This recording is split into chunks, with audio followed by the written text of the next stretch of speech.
Today we're going to show you how to remove the front door panel from a Chevy Sonic LT. This has a single speaker in the door. There are several screws that hold this door panel in place, and we're going to take our pick tool and start down underneath the door handle. And at the top of this little round clip is a small opening. You can pry this down, and this cover hinges down to access a screw here. Up in the door handle as well, if you open the door handle up, you can see a little corner that's a little bit freer to get your pick tool into, and that will also take the panel off. This panel again sits on the door this way, and you can pry at this back corner here because there's a little opening. While that panel will pop off and fly, and you'll have to locate that. With our pry bar, we're going to pry the small triangular panel up at the front of the dash. It has two clips on it, two yellow clips. Make sure the clips get removed. If they don't, you can pry them out of the opening and place them back onto the panel so that they'll be ready for reinstallation.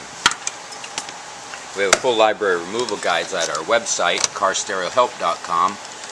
See our website if you have other projects. We're going to remove the one screw from the door handle opening, 7mm, and the one below the door handle as well. Both these are 7mm screws.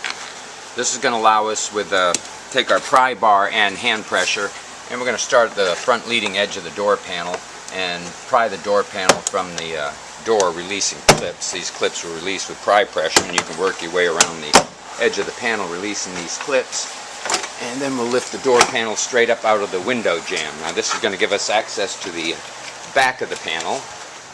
We're going to start with the connectors down at the control panel.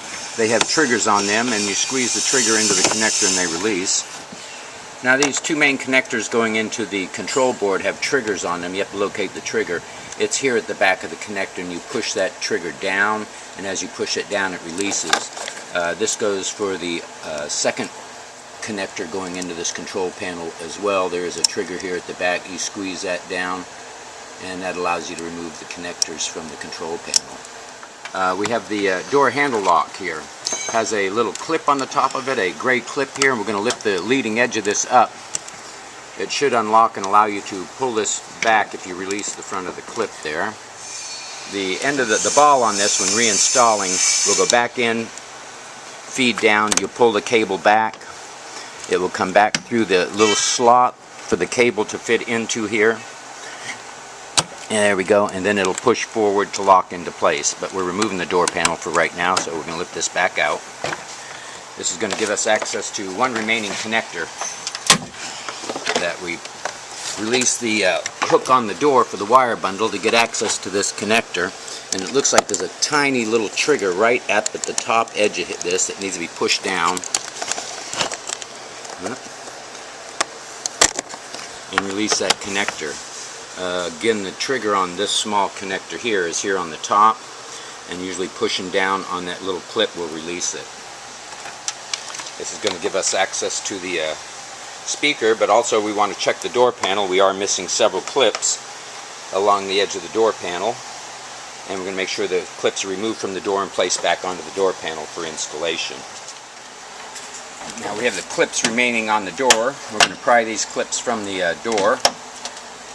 And when it comes to put this door panel back on, make sure all these clips line up with their openings. We have one at the front of the door as well that we're going to remove that panel. These will all fit back onto the door panel, and it'll be ready for installation. Again, when they put the door back on, down over the door lock and lock it into the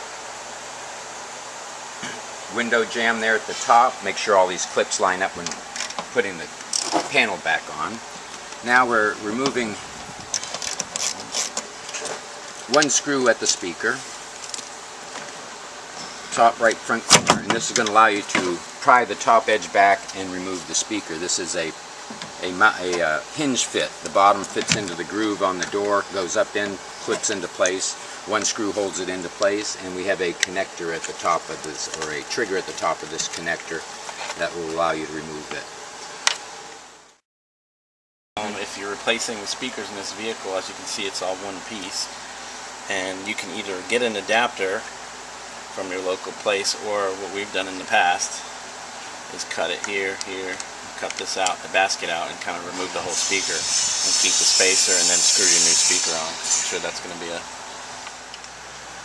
The rear door panel is going to have several of the same connectors. We're going to remove the cap and screw inside the below the handhold, and remove the cover and screw from the door open handle. Remove the clips, and this panel removes exactly like the front panel. Hope this video has been helpful. Please subscribe, and thank you for watching.